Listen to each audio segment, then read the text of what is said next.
भंडारा शहरात भारतरत्न डॉक्टर बाबासाहेब आंबेडकर यांची जयंती मोठ्या उत्साहात साजरी करण्यात आली। डॉक्टर बाबासाहेब आंबेडकर यांच्या पुतळ्याला पुष्पहार अर्पण करून अभिवादन करण्यात आले। या निमित्ताने 26 बुद्ध विहारांच्या माध्यमातून झाकी काढण्यात आल्या। यामध्ये विविध सामाजिक चित्ररथ देखावे होते। या रॅलीमध्ये युवक, महिला, विद्यार्थी तसेच विविध सामाजिक संघटनांचा मोठ्या प्रमाणावर सहभाग होता।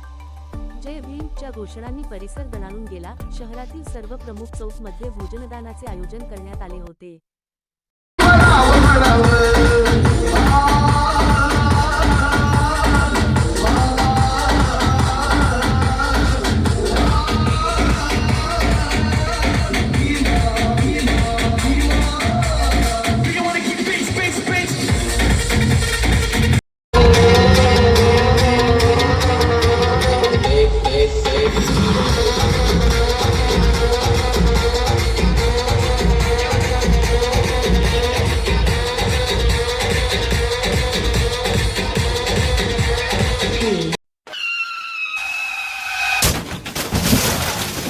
आता गाडीवर मोबाईल नंबर नाही तर इमर्जन्सी QR कोड लावा, जे तुम्हाला अडचणीच्या वेळी मदत करेल।